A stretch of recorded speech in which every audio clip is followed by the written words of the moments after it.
Oh my goodness, boy.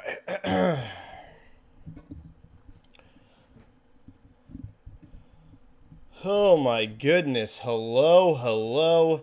What is up, everybody? It's so good to be back. I am coming in hot right off a workout, so I'm going to be a little out of breath during the beginning of this thing as we kick off. I literally, not even kidding, just got done lifting, put my weights down, came straight here. So, yeah, I'm a little out of breath to kick this chat off.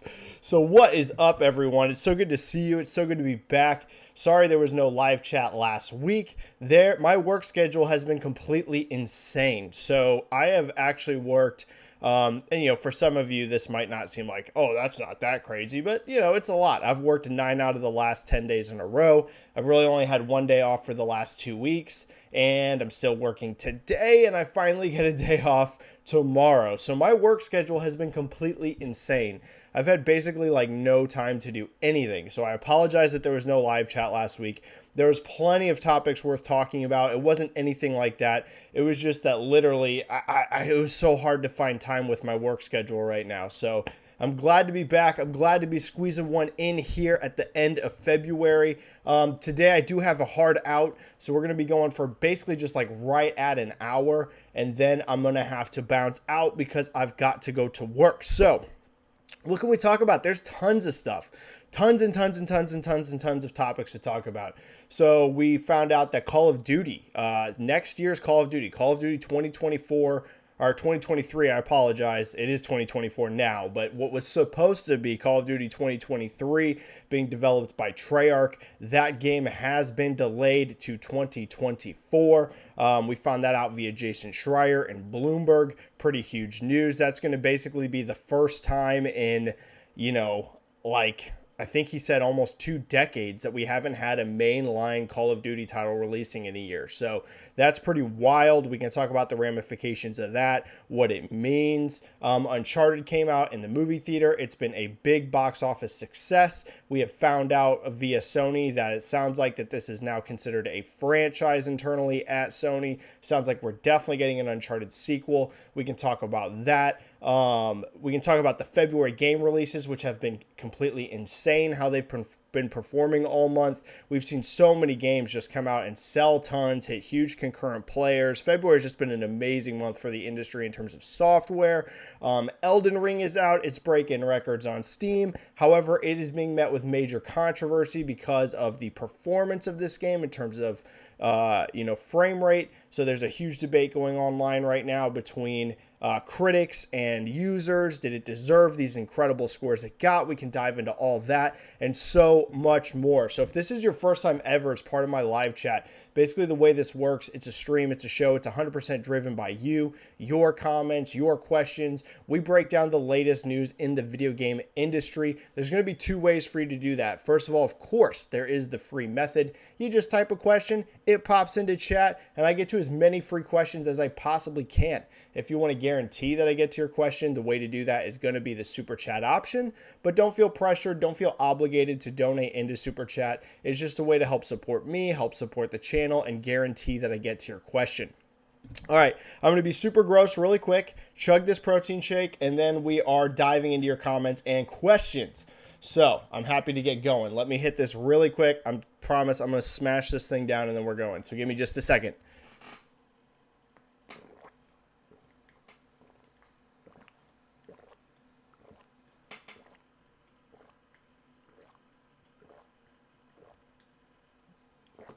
Sorry if that sounded disgusting.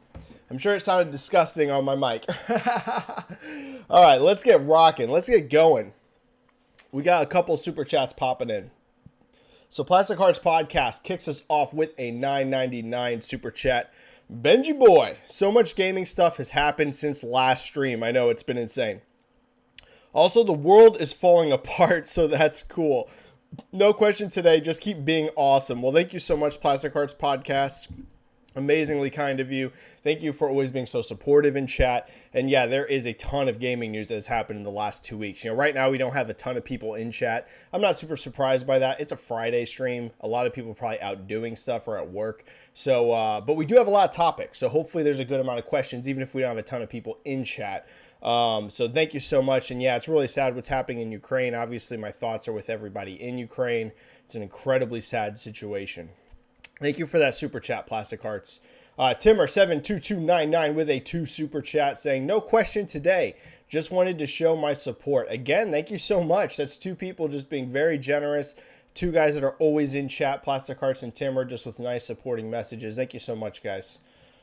And I think that's it. I think that's it for super chats. All right, sweet. So let's start diving into your free comments and questions. Yoda Soda kicking us off. Hi, sorry if this question was asked before, but I am wondering, why does it usually take 5 to 6 years for a sequel to release? Meanwhile, making a game from the ground up takes the same amount of time.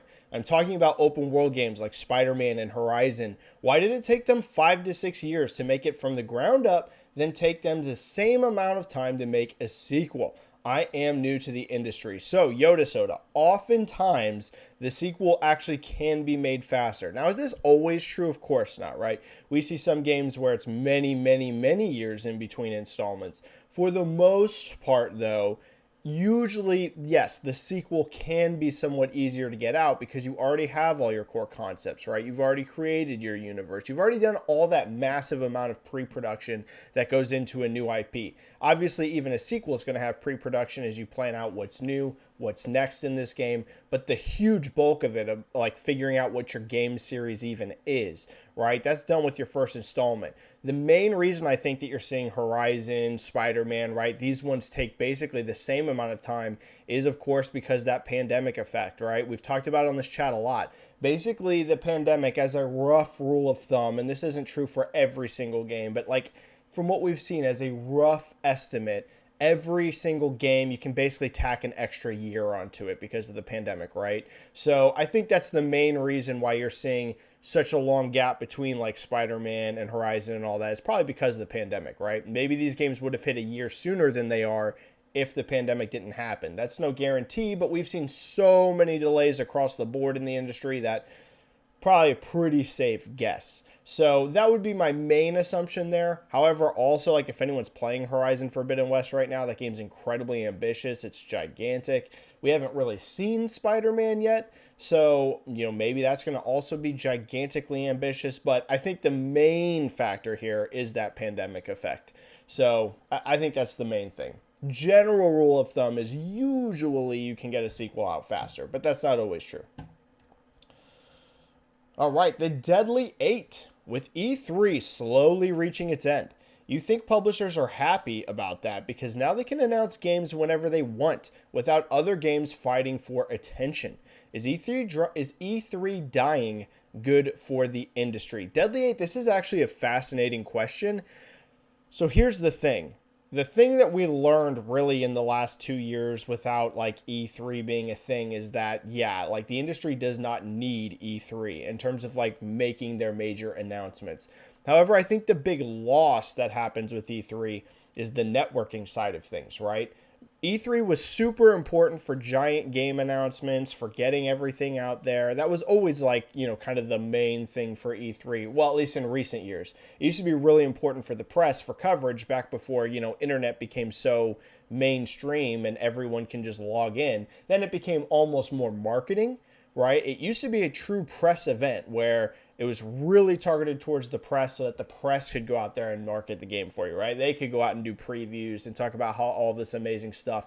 And while that kept going, E3 kind of turned more into a marketing towards consumers thing as it got bigger and bigger and bigger and the showcases got more extravagant. So that side of things, the extravagant shows, the streaming, all of that, and making your huge announcements, you don't need E3 for that. We've really learned that. You really don't. But I think the thing that is a blow to the industry about E3 being gone is that networking side, right? Having so much of the industry located in one place at the same time, whether it's journalists, whether it's publishers, whether it's people working at developers, right? You have this whole industry consolidated for like a week in one spot. And you could do so much networking there. I myself have heard about deals that got done on the E3 show floor, essentially, right? I'm not talking about a signed contract, but deals where it was made like someone that worked at a publisher saw a game on the floor and that developer didn't necessarily have a publisher yet and started conversations with them right then and there. Hey, maybe we can work with you to publish your game. Like, that kind of thing really did happen. So I think that's the one aspect that is really a loss for E3.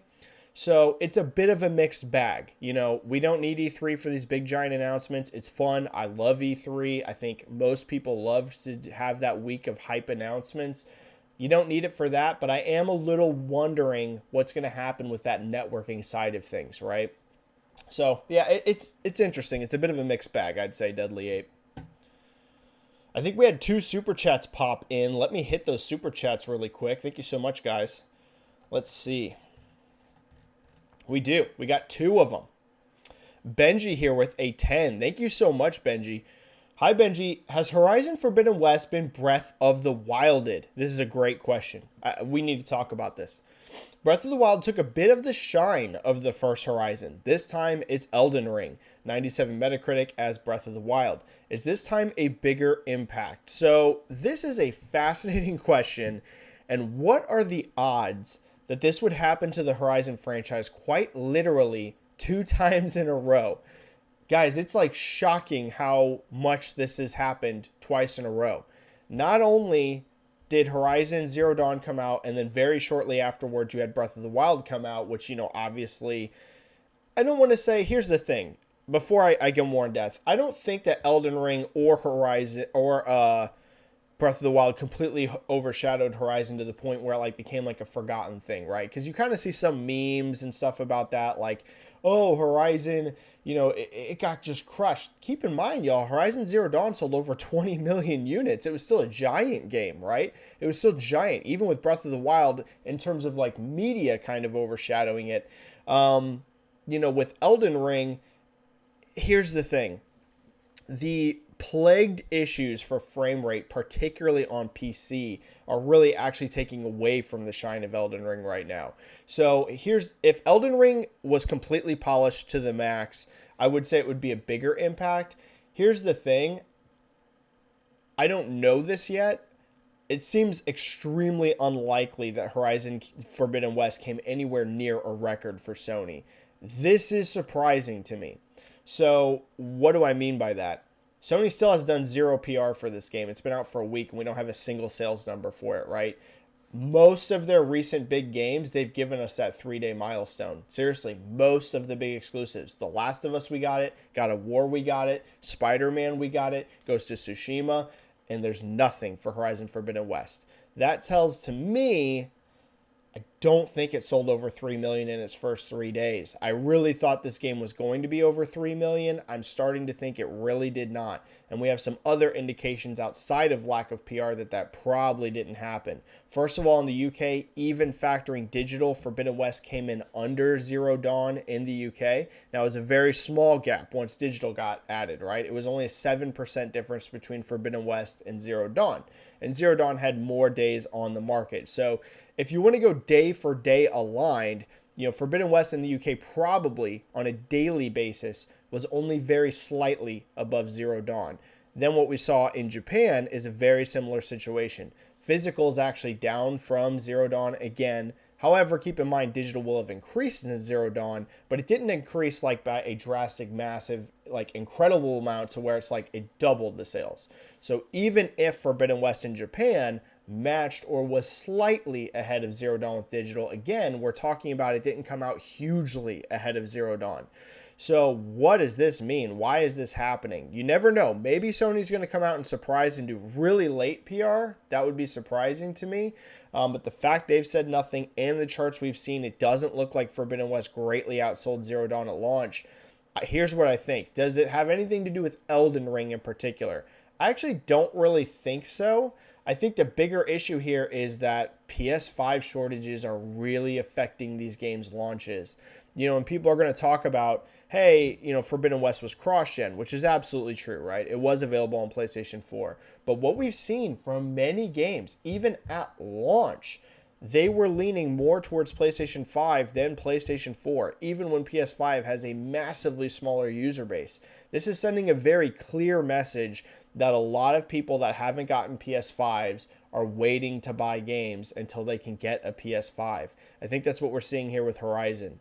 So do I think that Elden Ring itself greatly overshadowed Horizon Forbidden West? No, not at all. What I think is impacting Horizon Forbidden West from not being able to break out into that, 3 plus 3.5 million, and maybe they do. Again, maybe Sony's just really late with PR, and maybe it overperformed in somewhere like the US. But right now, it just doesn't look like it. I think it's PlayStation 5 shortages. So I think that's the bigger thing at the moment. But yeah, I mean, Elden Ring is taking up a lot of the conversation right now, but I don't think it's impacting like Horizon's sales. Thank you for that super chat, Benji. A lot of super chats just came in. Thank you so much, everyone. Highlander with a 10. I had it fighting my wife and the 10-pound-year-old for my Switch. So I went out and got them both a Switch. Oh, this is awesome. And Animal Crossing. Now maybe I can play Metroid. That's amazing, Highlander. Yeah, battling for the Switch. I'm lucky in that I'm at the point right now where my daughter's not quite old enough to really get into Switch yet or anything like that. She's 3. She really likes touchscreen games. So right now she hasn't tried to take over any of my consoles. But I know that day is coming. So I can, a shout out to you, Highlander. That's super awesome that you got them a Switch. Animal Crossing is the perfect game. I know tons and tons and tons of girls and women that love Animal Crossing. Obviously, lots of men too, but it has a huge player base in young girls and all the way up to women. I know so many people play Animal Crossing, so perfect game for them, and that's really cool. And yeah, hopefully you can get Metroid. Thanks, Highlander. Brock with a 5. With Obsidian still updating Grounded and Outer Worlds 2 in active development, with New Vegas 2 starting development soon, when will Avowed be released? Great question, Brock. So here's the thing. New Vegas 2's development's probably not starting too soon. I know that that is a thing that came out from Grub, but from what I understand of this situation, the New Vegas 2 conversations are very early. I don't think anything's being done on this game yet, at least from what I understand. Could be that I'm completely wrong on this and I'm mishearing kind of what Grub's reporting, but from what I understand, it's more they're just talking about it. It's like, hey, maybe we can have Obsidian make New Vegas 2. I personally, Brock, don't think that game will start development until, if it happens, until Avowed's done.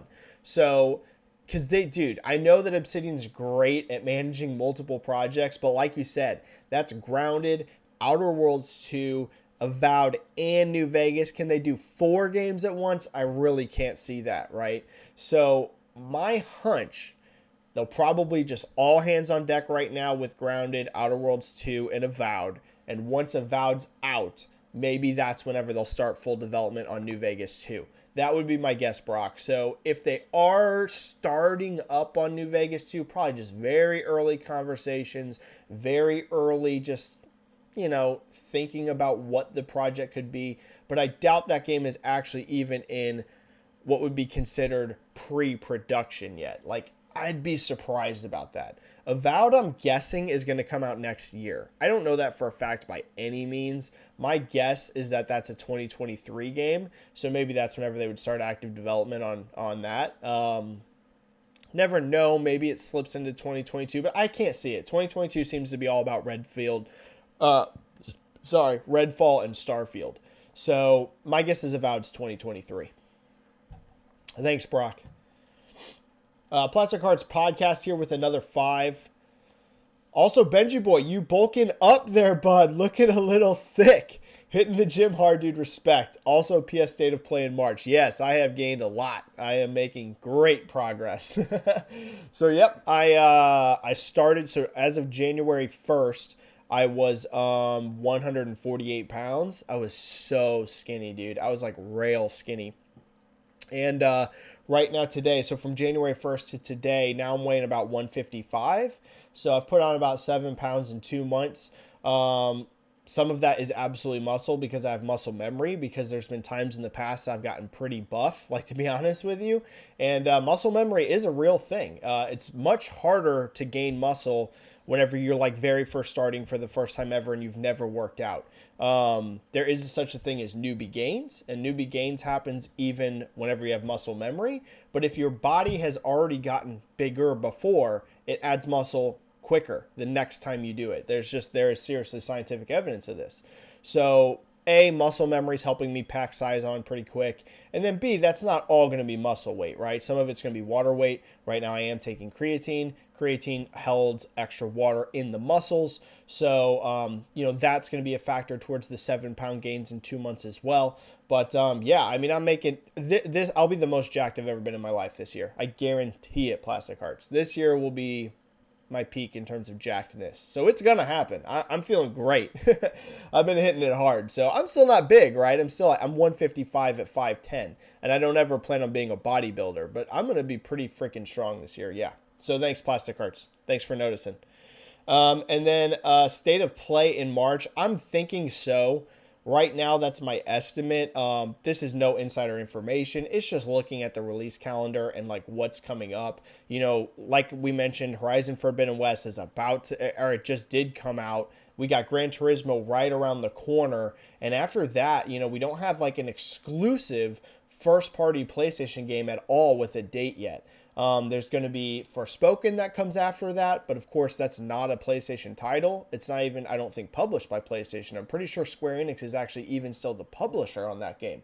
It's just it is an exclusive because it was a signed deal to be exclusive. So it's not a first-party game. It's a Square Enix game. And then they have MLB The Show 22, which is of course a multi-platform title. So once Gran Turismo's here, none of their first party exclusive games have any sort of dates. So they're going to have to start talking about some of this stuff. I don't think they can wait until this summer to talk about things with nothing on the board with a date. Could be wrong. Maybe they do wait that long, but I just can't see it. Right now I'm thinking March probably for state of play. Maybe that's whenever we get that God of War date and they start talking about some other stuff. So that's my guess. But again, this is not insider information, Plastic Hearts. It's just looking at the release slate. Brock with a 2 super chat. Your guesstimate for PSVR 2 release date and price. Brock, I think it's coming this year. I did not anticipate that earlier, before we had gotten any information on PSVR 2. I always assumed that this was a 2023 thing. However, so much information has come out about PSVR 2, whether it is whenever they showed this thing in January at CES, which was a little interesting. Why would you show that if it's not even going to be coming out for over another year? Not the typical type of thing you see with hardware announcements nowadays. Usually you don't announce more than a year before launch. I mean, I'm not saying this never happens. It's just usually with hardware, it's kind of within a 12-month window, right? So A, there's that. Then B, and I'm not just talking about consoles. I'm just talking about electronics across the board, whether you're talking about phones, accessories, this kind of stuff. Nowadays, people don't usually like, hey, a 2-year ramp up from announcement to launch. For software, it's different, but not so much for hardware. So I'm guessing that this is this holiday. If it's not this holiday, it is the first half of next year. I can't see it being any further out than that, considering all the info that's come out. First, they showed it at CES. Now they're showing us the finalized hardware design. They just did that in the PlayStation blog. Like, Sony's talking about this thing. They've already shown us a game running on it, the Horizon game. They're talking about it an awful lot for something if it's, more than 12 months away. I really think it's this year, which I did not expect. So my guesstimate, total guess here, would be this holiday season. Price needs to be at max $399. They cannot go above that. Ideally, I mean, if they could get this thing down to $299 to $350, I think that would be like the golden area. If you can get this thing to $299 to $349, that would be a win. But they can't go above $399. More than $399, and I think this thing's kind of DOA, to be honest with you. So that's my guess. This holiday, $299 to $350. Thank you so much for that super chat, Brock. Man, another one from Brock. Holy cow, that's super kind. 3 super chats from Brock. Holy cow. Another 5 here. BioWare just lost their Dragon Age 4 executive producer, along with their creative director and executive producer in the past 2 years. What's going on there? Brock, so here's the thing. I would be like super concerned with this if it wasn't for the reports that are coming out from BioWare themselves. And then you also had Jeff Grubb come out and say that they're doing really good behind the scenes. They're hitting their milestones. Things are executing well. So I know it looks ultra alarming on the surface, and I'm not going to say this is great news, right? Anytime you have leadership leaving a project, it does raise an eyebrow, because sometimes that is because the project's in trouble. Not always. Sometimes it is. But the reports that we have are that development's going very smooth. So I'm hoping this is true. With all of the history BioWare's had in recent years of struggling, it would be such a heartbreaker for BioWare fans if Dragon Age 4 also came out in trouble. But Brock, on this one, I'm actually a little optimistic. I'm thinking maybe early on the project had some issues, and maybe that's why they were cycling through people. But I'm guessing this newest departure has something else to do with it, because the other reports, even from the person that's leaving, I believe that they put out a tweet and they were like, hey, don't listen to, hot takes about this. Like, the project seriously is going great. So I think it's going well. This particular one might be because of something else. The other departures might have been because early issues in development. I don't think this one in particular is, from what we're hearing. So hopefully.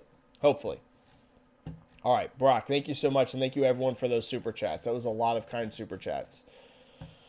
All right, let's get rocking into some more free questions. We got about a half an hour before I have a hard out. Casual Gamer. I am wondering, with Microsoft's clear statement that they will still release Activision Blizzard titles on PlayStation, would that open the door for them legally to buy more publishers without a problem? How likely is it, do you think, in 2024 or 2025 that Microsoft might buy another publisher like Ubisoft or other big names? Highly unlikely or likely? What's the reasons? Thanks. Great question, Casual Gamer. I've talked about this quite a bit. So here's the thing. I really don't think, and maybe I'm wrong, but I really don't think you'll see Microsoft even hint at another publisher or talks or anything until Activision Blizzard is locked in, done. I think some of the reason Microsoft's being so open about this, hey, Call of Duty is totally multi-platform, and so are beloved Blizzard games, and Satya coming out making statements like, hey, we're not anti-consumer for this, and hey, here's a giant blog post about why we're not a monopoly or anti-consumer. Like, I believe the whole reason you do that, because here's the thing, they didn't do any of that for Bethesda, is because they're getting pressure from regulators. So I think Microsoft ain't going to risk anything, any chance of this deal falling through until it's locked in and done. So do I expect anything out of Microsoft before this is completely completed? No. Now, a smaller independent developer, and whenever I say independent developer, that doesn't have to mean an indie game. Independent developer just means independently owned in this scenario that I'm talking about. So whether it's IO Interactive, let's say it was someone like Crytek, let's say it was somebody like Avalanche. One of those, I could see them still possibly acquiring even during this Activision Blizzard scenario, because I don't think they would look at that as like a super dangerous thing. I think the thing that's going to get them in trouble possibly is more publishers. So could they go for another one after this? Entirely possible. I mean, if you look at companies like Ubisoft and stuff, their market cap is so low that they could buy them fairly easily. It's just a matter if they think they could get away with it and if it would work with their company. So how would I rank it? You say, is it highly unlikely or likely? I definitely wouldn't put it as likely that they buy another publisher in the next 2 years. I would say if they buy another developer, I would rank that as highly likely, right? Like I said, one of these independently owned studios in the next 2 years, highly unlikely, or highly likely. A publisher, I'm not going to go all the way down to unlikely, but I'm going to just say medium. I feel about medium on it. I won't be shocked if Microsoft goes for a Ubisoft once this is done, but I also don't consider it like a super likely scenario. So medium on that, but highly likely that they buy other developers. Sean Macias. Hello, Benji. I was wondering where you find sales information, since I'm trying to find out how well the Cobalt game did for Mojang, but I am unable to find enough info on it. So that particular game, I'm not sure. How do I get like sales data and the kind of stuff I do? It's like a whole mixed bag. So, every month, obviously, I'm reading all the NPD charts. I'm diving into as much data there as I possibly can. Every week, I'm looking at the Japanese charts. Every week I still kind of look at the UK charts, but I'll be honest, I don't put near as much stock into those as I used to, as the industry has shifted so digital heavy. I pay more attention to the second report that comes out of UK. So right now, UK always has like a two-pronged release slate for their data. Early in the week, usually like Monday, Sunday night, depending on your time zone, Sunday night to Monday, they'll release a physical only chart. I'll be honest, I find that particular chart almost useless. I don't even hardly read it. Like, I might look just to see like at ranking placements, but physical only charts are becoming so useless. So I don't put a ton of, research into that. The second chart, which will include digital data, I put a little bit more into. So NPD charts, Japan charts, UK charts, I pay attention like crazy to, Steam charts, because concurrent players can tell you a lot about how a game's selling. I look at a ton of social media metrics in terms of like leading up to pre-release to see how I think a game's going to launch. I'm looking at YouTube trailer views. I'm looking at Twitter likes. I'm looking at that kind of stuff. And then one advantage I have is now that I've gotten a pretty good size following. I mean, I think I'm up to almost 40,000 followers on Twitter now. It's getting close. I think I'm at like 38K. I just talked to devs and pubs about it. Now, a lot of that stuff I can't talk about openly, but that's one advantage I have too, is sometimes I can just ask these people, how's your game selling? So, that's a whole bunch of factors. But that one, like I said, that one you don't really get until you get a little bit more established. So, Sean, the main things I would point out, if you want to start doing a lot of sales research, make sure you read those NPD charts, make sure you're reading those Japan charts, those UK charts, and make sure you take note and jot down like milestones for games. So, it takes a lot. Like, it's a lot. Like, I have a whole other job. I don't get paid to do this for a living. I just literally do this on top of my job that I'm working, 40 hours a week. So it's a lot of research. It's a lot of work, but I love doing it. So that's a few things I can say. Batman Forever. Hello there, Benji. Hope you're doing well. I am sad that E3 died. It was a great event for fans and publishers. In your opinion, is it possible to save E3? So a bit of a different question from earlier on whether it was good for the industry. Can you save E3? Or is it beyond saving? Is it outdated? I don't think E3 is ever coming back. I really don't, Batman. I hope to see some sort of scenario pop up where there is some sort of like more celebration for the industry to get together. Maybe that's what the Game Awards are going to become, maybe that's it. Maybe that's what the Game Awards become, which I know it's quite a bit different than E3, where that's a giant expo and it goes on for days. But E3 itself, yeah, I do think it's over, Batman. I think E3 itself's over. So it's sad. I love E3. Literally every year since basically I was in high school, I always took off E3 week, right? If I was working a job, like once I was older, I was putting in for vacation time during that time frame. And back during school days, I probably shouldn't admit this, but I was skipping school to watch it. E3 has always been such a hype and exciting time for me, but I do think E3 is gone. Yeah, it's pretty sad, but I do think it's gone. Miles Morales, Benji Boy, what's up? I love it when you guys call me Benji Boy. I know that sounds funny, but I love it. It gets me hyped. So I am wondering, do you think it is possible that this console gen might get mid-gen refreshes? Yes, I absolutely think it's happening. In fact, I think it's definitely happening because of the chip shortage, which is funny because you're saying, I'll explain it. You see, some people say the chip shortages mean no mid-gen refreshes. I feel the exact opposite. That's going to guarantee that we get them, and I'll explain why in a minute. To extend their life cycle to 8 to 9 years. Just like how PS4 Pro extended PS4 life to 8 years. Yes, I am 1000% expecting mid-gen refreshes. And the main reason I'm thinking that is because I think this generation is going to be ultra long. 8 years at minimum, probably, because of the pandemic. So, pandemic massively deaccelerated software releases. A lot of teams and a lot of publishers have barely even gotten games out on these consoles yet. And what they have gotten out has been almost exclusively cross-gen material. So they haven't even really begun to get rocking on these new machines yet. Like, seriously, the amount of games that are only made for PS5 and Series X from major publishers, y'all, we're talking like a couple, right? It's hardly any. And we're basically 2 years into this, not 2 years, we're over a year, but we're 2 holidays into this generation.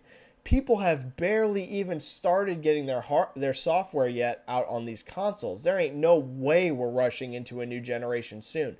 Publishers have barely gotten to take advantage of these ones yet. So you have that factor. Then you have this whole chip hardware shortage issues that's going to lead towards like next generation development slowing, right? Because you're going to have to get all this sort of stuff figured out. If we get mid-gen refreshes, that's going to basically just be an evolution of the technology we already have, right? Are they going to be a little bit better? For sure, right? But as you saw with the Xbox One X and the PlayStation 4 Pro, they were essentially just souped up versions of the same machine, right? That would be what a mid-gen refresh here would be. It wouldn't be some giant generational leap, so it wouldn't need the most cutting-edge chips, right? The most cutting-edge things. So yeah, I mean, I think mid-gen refreshes are guaranteed, 1000%, because I think this generation is going to be very long, and they're going to want to keep those hardware sales healthy late into the generation. So yes, we're going to get mid-gen refreshes. I'd be almost willing to bet $1,000 on it, to be honest with you. $1,000 might not sound like a lot, but for someone like me, it's a lot of money. That's how confident I am in mid-gen refreshes. Brad Myers. Do you think Elden Ring is a complete lock for Game of the Year? Or do you think games like God of War Ragnarok, Starfield, or something else could challenge Elden Ring? Elden Ring is going to face huge issues now because of the complete blowback it's getting on performance. Like, for real. I think this is going to stick with this game for a long time. So, if this game was completely polished, I would say it is by far the front runner. Y'all, it's a 97 Metacritic. And not only is it a 97 Metacritic, we know that, reviewers and people in the gaming industry love From Software. Don't forget, Sekiro won Game of the Year at the Game Awards, and I did not think that was the front runner of the year it won. And that took it at the Game Awards, which is voted on by a collective media. They gave it to Sekiro. And this reviewed way higher than Sekiro. Sekiro reviewed amazing. It was 91. I believe it was 91. But y'all, this is 97. If this game came out and it was completely polished, it was immaculate, I think that thing would have carried so much momentum that it would have been very hard for anything. Even a Zelda game. I know that sounds crazy, but even a Zelda game, not impossible, but it would be very hard to take down Elden Ring as the media's game of the year. But I think that the blowback to this thing is going to carry serious ramifications. So, do I still think it could get Game of the Year? Yes.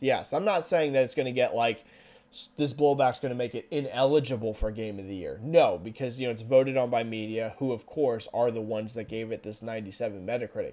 But I think that will make people second guess, should we award this game based off of what happened to consumers when they played this game. So I would say that.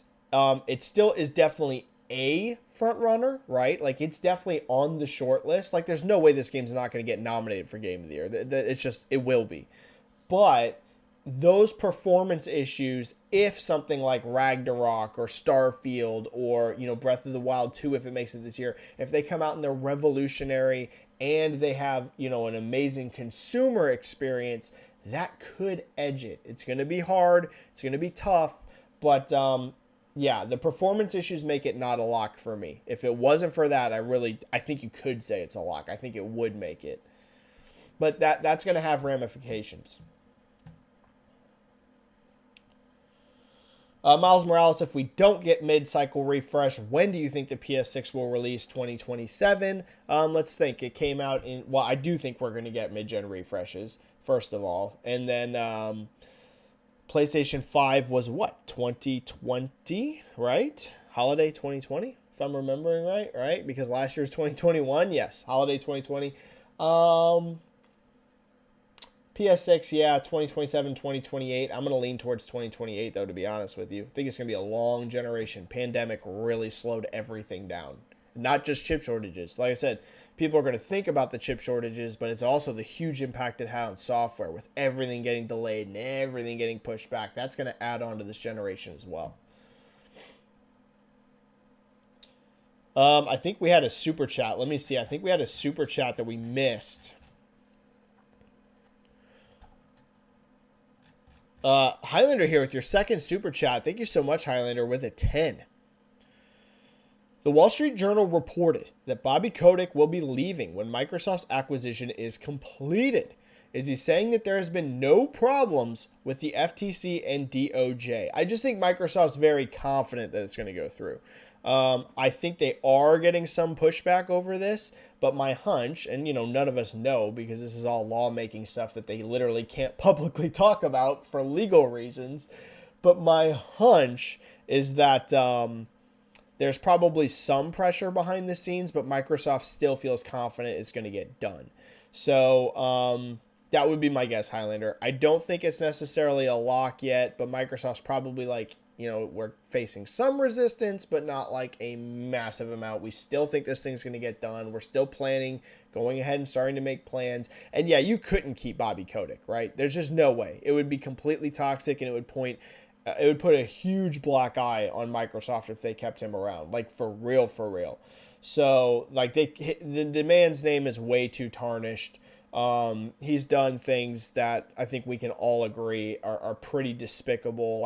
Like I mentioned before, I'm always someone that's in favor of, we need to have, things settled, in courts. We need to have ample evidence. If just because someone, like one person is accused of something from one person, you can't immediately assume they're guilty. I do also believe that you need to believe the accuser. You can do both, right? It's not one of those things that's like, sometimes people are like, it's one or the other. You either believe the accuser and you instantly assume that the person's guilty. No, both things can be true. You can take very seriously that accuser is telling the truth about it, but also say, I'm not going to pass final judgment on this person until it's done, right? You can do both, and I think doing both is important. It's why we have courts. It's why we have laws. It's why we have all this thing. But the thing with Bobby Kotick, it wasn't one person. Bobby was accused by like tons of people of doing sketchy stuff. So at that point, it becomes a little different, right? It's not just one person saying you did something. It's a whole freaking lot of people. And there's no way all those people would lie about it. So clearly the dude has done some terrible things. So yeah, they need to get him out of there. It's good that they're planning on him leaving. And I think it doesn't mean it's a lock that it's going to go through, but probably Microsoft feels pretty confident about it. All right. All right. Let's see where we're at. Elias Stapleton. Hi, Benji. How do you think Horizon Forbidden West will perform? We talked about this a little bit, but we can go into it some more. Marketing is huge. How do you think legs will be? Like Miles Morales, those crazy legs? What do you think of the future of Horizon as a franchise? Second and last question. Can we speak of Destiny now as a PlayStation IP? I think so. I see some comments on Twitter of Destiny's success in Steam with the Queen, and when somebody says Destiny PSIP, somebody is mad. But same happened with all Bethesda IPs and Double Fine's last Game of the Year contender. People seem like they don't want to accept that when a company acquires other companies, all the assets, IP, etc. belong to the buyer. What do you think? And thanks for amazing work. Hope you are fine, and greetings from far away. Very kind, Elias. You asked some great questions here. So with Horizon, like I was talking about earlier, I think, and we don't know this for sure because Sony hasn't said, I think the evidence is that this probably sold under 3 million in 3 days. This is a surprise to me. I was expecting over 3 million. I mean, I thought that this thing could maybe get up to like closer to 3.5 million. But it seems, we need to see yet, but it seems I may have been overly optimistic about its launch. Again, though, that to me doesn't say that this game's like a huge underperformer and its future's in trouble or anything like that. Because as we saw with Miles Morales, it also didn't launch anywhere near the size that Spider-Man 2018 did. And I think we're starting to have evidence now that, you know, these console shortages are affecting these first-party launches, like early sales. But as we've seen, like you mentioned from Miles Morales, the game's legs are amazing. It keeps ranking month after month after month after month in charts. And we found out that this game is like the third highest revenue-generating PlayStation title ever in the United States, only behind God of War and Spider-Man 2018. So it's gone on, even though its launch was a lot slower than Spider-Man 2018, it's gone on to have amazing legs. So Horizon's probably going to see something similar. As people buy PlayStation 5s, they will also buy Horizon, right? Now, is Horizon's legs going to be as good as Spider-Man? Hard to say, because Spider-Man's legs Miles Morales' legs have been so good. But, you know, I do expect really great legs from it. I just think the shortages are affecting it. So long term, this thing's definitely going to sell amazing. Is it going to hit 20 plus million like Zero Dawn did? Hard to say, because that is such a giant number. I mean, 20 million is an incredible milestone. But this game's definitely going to be a success. We're definitely going to get a Horizon 3. There's just no doubt about it. So the future's still very bright. Even if this thing comes under 3 million in 3 days, I think we can blame it on shortages and not on demand for the IP. And then for the second question, you know, in regards to Destiny, yeah, I think we can start talking about it as a PlayStation franchise. I think it's important to note that it wasn't a franchise created under PlayStation, right? So I think that's where there's some of the pushback, is that, you know, Destiny existed far, like literally, what are we talking about, like a decade? If you go back to Destiny 1, something like that, before they were ever part of PlayStation. So it's hard to give PlayStation, like, you know, like too much credit for Destiny, because all the success for Destiny was done prior to PlayStation. So I think that's why there's some pushback. But to be clear, it is definitely a PlayStation IP. And in the future, I think it's important to talk about it as a success under PlayStation, right? Maybe you look back historically and you don't associate it with PlayStation, but moving forward in the future, the next expansions and however growth Destiny sees in the future, that will be under the PlayStation umbrella, so it becomes more relevant. You know what I mean? So that's kind of my thoughts on it.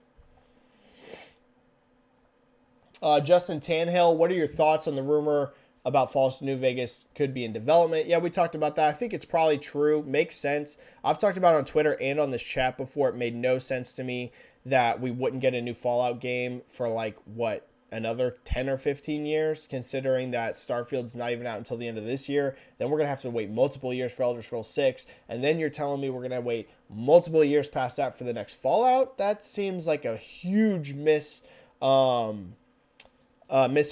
of the IP. That franchise is way too big to be sitting on the sidelines that long. So I think this would potentially help get it out faster, and maybe that's why Microsoft's talking about it. Makes a lot of sense, right? Have Obsidian get Vegas 2 out there, and then wait for Fallout 5, right? Like the official Fallout 5.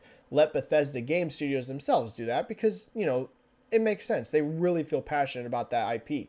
And that works out for both. Microsoft gets a Fallout game out quicker. Some of the people that worked on Vegas 1 that probably would love to do another one get a second chance to do it. And you still let Bethesda get Fallout 5. So that makes sense to me. I don't know that this is true, but it would make sense. Phil Morley, Benji, boy, let's go. What is up, Phil? Ghost Tunnels. Hello, with Xbox plans to release one game every quarter, do you see PlayStation following suit? They are doing so this year. Is it possible they will continue moving forward and releasing games every quarter? I do think that more often releases are becoming very, very, very important. Will they hit a game every quarter, every year? I don't know. But I think you will see PlayStation have more games more frequently, yes. I think, we already have evidence of that because of all these acquisitions, right? Acquiring people is automatically going to give you more people to make games. So the acquisitions are going to help, and then also all these deals that they've signed with these up-and-coming teams, right? They have like multiple exclusive projects signed from these upstarting studios, like, the Jade Raymond team and that first person shooter team. So again, is it going to be like a hard and fast rule every quarter, every year for PlayStation? I don't know, but it's going to be faster. Yeah, it's not going to be like 2 games in 1 year like we've seen some years in terms of like the big exclusives, right? We've seen that some years from PlayStation. Maybe there's 2. I think you'll get at least 3 big exclusives, and in many years, yeah, probably 4. Probably a game every quarter from PlayStation. Wouldn't surprise me. Let me see. I thought I might have seen a super chat pop. Let me see. Yeah, I did. Benji here with a 5. What is up, Benji? Thank you so much, man. Hi, Benji. Why is Elden Ring's performance issues gets a pass? It was the same for Skyrim and Arceus. Is a great game experience erase tech issues? It's a great question, Benji. And this is going to be one of those scenarios where it all comes down to everyone's going to feel personally different about something, right? Everybody's going to feel different. Here's the thing. Some people are going to condemn reviewers over this. They're going to say, oh, the reviewers were, doing sketchy things and all that kind of stuff. I'm not actually... I don't really take that stance because I know people literally that don't even know what a frame rate is. I'm not kidding you, y'all. People assume that all gamers are like all of us that talk about nonstop online about games all day, every day. And they forget that probably 70% of gamers don't even read news online about games. And if they do, what they do is they'll just see a random IGN article or something like that that gets shared on Facebook. Like, the amount of us that are looking at resolution metrics, performance metrics, all this kind of stuff, y'all, we're 30% of the market at most. At most, we're 30% of the market. People don't realize that. At most, we're 30% of the market. So it all comes down to how you feel about a game, right? This is why reviews are always such a hot button topic, because I could love a game and someone else could absolutely despise it. I could be someone that thinks, hey, despite its shortcomings, I really like this game, right? Pokemon Arceus, it's one of the ugliest games I've played in a long time, but it's my favorite Pokemon game ever. So for me, its advantages overshadow its shortcomings. Some people might feel completely different. This is why I don't do reviews. This is why, if you notice, most of the stuff I cover is hard and fast news and things that have statistical stuff behind them. Very rare you see me tweeting out like just hot take opinions about the video game industry. Very rare, right? I'll give you my opinion once I play a game, but I personally find less value in doing stuff like reviews and like, here's my random opinion on this random piece of news, because all that's, dude, it's so person by person basis. So here's the thing. Should Elden Ring get a pass for frame rate? It depends on if that reviewer cares about frame rate. Some people just flat out don't care about frame rate. Some people do. Maybe some people kind of cared about frame rate, but despite some choppiness, they're like, whatever, this game's so amazing that it overshadows any technical issues I had. It's all going to be personal. You're not going to ever see me take super strong stances on reviews and things like that, because once you start getting into personal opinions, personal random thoughts about things, there's not like hard and fast rules. I like to talk about data. This game sold this. This company is making this game. Like, things that are like fact. That's what I really like to talk about. But yeah, put it this way. Should somebody think, this goes both ways. I say how a reviewer could say, hey, I don't think these frame rates were an issue for me in the grand scheme of the game, so I'm still going to give this thing a 10. I think that's completely logical. On the flip side, though, to be perfectly clear, I think it's also completely logical if you care about that thing and you're like, dude, this game's frame rate is not where it should be. I am not a fan of this game and it's upset me. I think that's also fair. That's not a cop-out. Like, people are going to feel different about this type of stuff. So I think people that are really upset about how this game performs have every right to be. And I think journalists that say, hey, I overlooked it because I thought the rest of the game made up for it, I think that's valid too. What I will say, though, Benji, is I think that this has become so much of a trend for From that they do need a new engine, right? They need a new engine, dude. Or at the very least, you have to drastically overhaul your current engine. This is not a one-off thing. From games are almost always poorly optimized. So many of their games dating back to the original Dark Souls. Seriously. You look at Dark Souls 2, 3, Bloodborne even had huge frame pacing issues. Like, they've got to get a new engine or they've got to completely overhaul what they have. This is just way too common of a problem, I think, in the long run, right? It's one thing if you have one game that kind of did that, but it's almost every game. You just go in knowing, hey, frame rate, frame pacing, all that kind of stuff's going to be messed up. So that's what I would say. The one hard stance I'd take on it is this is a reoccurring problem. You should probably try to fix it. It's not a one-off. This keeps happening to you. So whether you need a new engine completely, or you jump into Unreal Engine, or you just really overhaul what you have, they do need to do something. They do need to do something. It's too common of an issue with their games. Thank you for that super chat, Benji. All right, we are down to like the last 5 minutes. I'm going to miss a ton of questions today, but that's because I have a shorter out than normal. Usually I stream for like an hour and a half. Today I can only stream for an hour because of my work schedule. It was a miracle I even got this chat in. Like I said, if you're coming in late, we had no chat last week because I've worked 9 out of the last 10 days. It's been crazy, but yeah, I'm going to do 5 more minutes of questions. I probably shouldn't even really do that, but I'm going to push it. But I have to go after that. I have to go after the next 5 minutes. 1 mil. Benji-Sales is wearing a PlayStation shirt. That's proof he's a PS fanboy. Say that to my like 150,000 gamer score on Xbox. I think you're joking, but like I get that stuff all the time. It's so dumb. There's quite literally nothing I could care less about than console wars. Quite literally.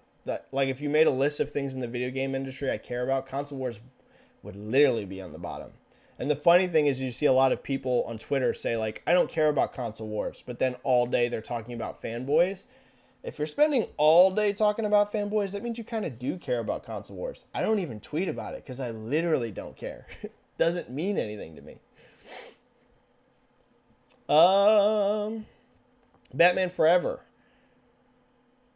But I think you were being silly, 1 mil. So I get that. I'm pretty sure you were just being silly. Jason Benjamin, is it possible for Project Spartacus to fail? Since there's no day-and-date first-party releases and the backwards compatibility is locked behind a paywall.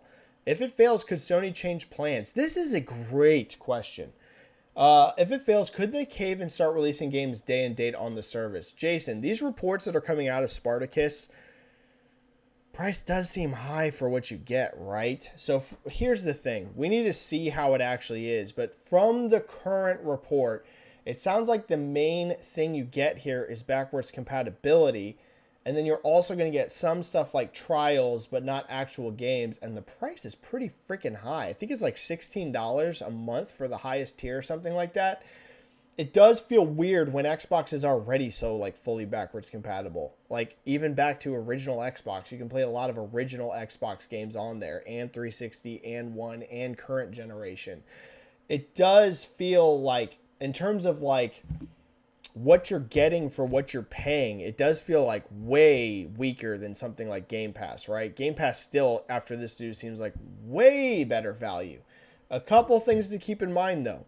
This is not official yet. We need to see how Sony officially announces this, and we need to see all of that. And as to your question, could they eventually launch games on this platform? I think so, right? This is more of like a Trojan horse, an early on kind of thing. Do I think if subs are low early on that will make them rush to put their games on the service? Not really. I will say it's hard for me to see this as being very competitive with Game Pass in the long run, though, just because it doesn't sound like it's anywhere near the value of Game Pass. Just doesn't sound like it's near the value. So that is a potential roadblock. But here's the thing. The subs for Spartacus are going to be super high, super fast anyways, because they're just rolling PlayStation Plus into it and PlayStation Now. So they're going to instantly be at over 40 million subscribers. So, you know, they're going to have a high total subscriber count for Spartacus because it's going to include PlayStation Plus. Like, literally, that's what the basic tier is. It's what PlayStation Plus is now. So they're going to have a high number. The question is how much is these new features going to actually boost Spartacus, right? Is it going to super elevate from where it's at? I don't know. We need to see. We need to see their finalized plans first. But will really backwards compatibility shoot it up by millions and millions of subscribers when you're talking 16 a month? I don't know. We'll have to see.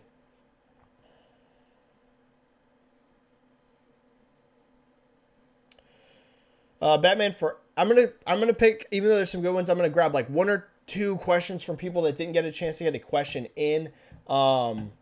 Because I feel so bad because I'm going to miss so many questions today as my stream's going to be short. John, what do you think will be the biggest goal of Sony, Microsoft, and Nintendo this generation? Amazing question. So for Sony, their biggest goal is going to be, actually, I think, if we're talking about besides selling a ton of consoles, right? Because everybody wants to sell a ton of consoles and make a ton of money. So we're going to count out like basic stuff.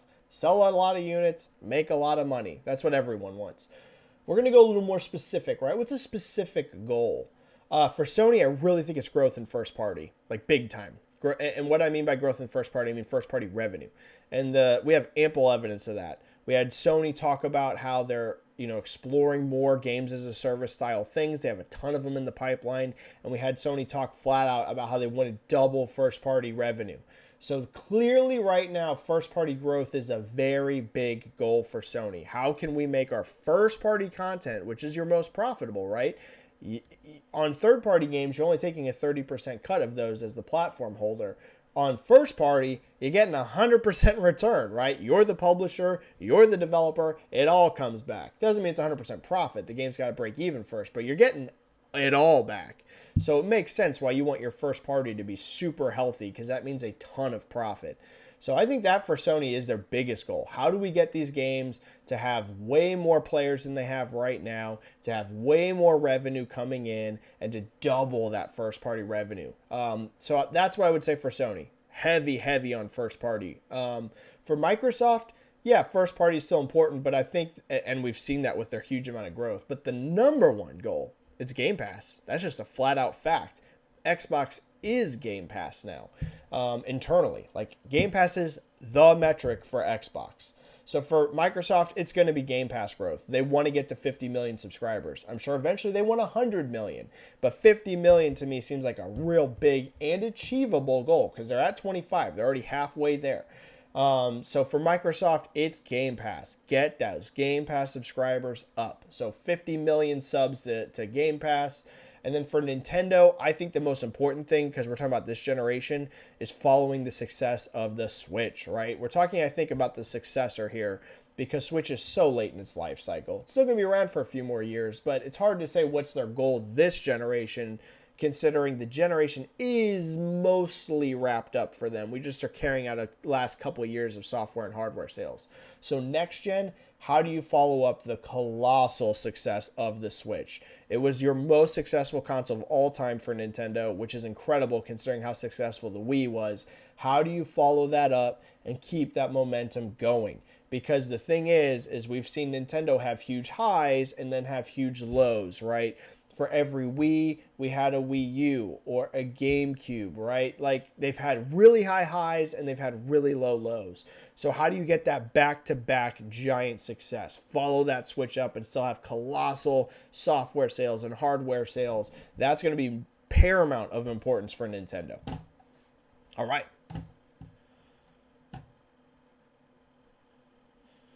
How much Ford? I don't think got a question yet. Hey, Benji, do you think Phil is getting the bag ready for Platinum Games? They said we would consider an acquisition offer, and CEO said I expect Microsoft to make an offer and all the Scalebound thing. I didn't consider Platinum to be an option until they said they were open to get acquired. I think it's possible. Do I think it's like a front runner? Not necessarily, but I actually do think, Hamish, it's more possible now than I did before because apparently Platinum's open to being acquired. So, possible. I wouldn't say it's a lock, Hamish, but it's on the board. It's on the board for sure. And then Hamish says, Elden Ring doing massive on Steam. Can we say it sold 4+ million by now? Yeah, Hamish, I think day one on Elden Ring is going to be between 4 and 5 million copies. Kind of my early just brainstorming estimates. I think we're looking at 2 million sold already on Steam. I'm going to assume that PlayStation sold 1 to 2 million copies already as well. And Xbox, I'm going to guess, sold anywhere between 500,000 to a million units. So 4 to 5 million sounds right. Yeah, 4 to 5 million for day one. I think so.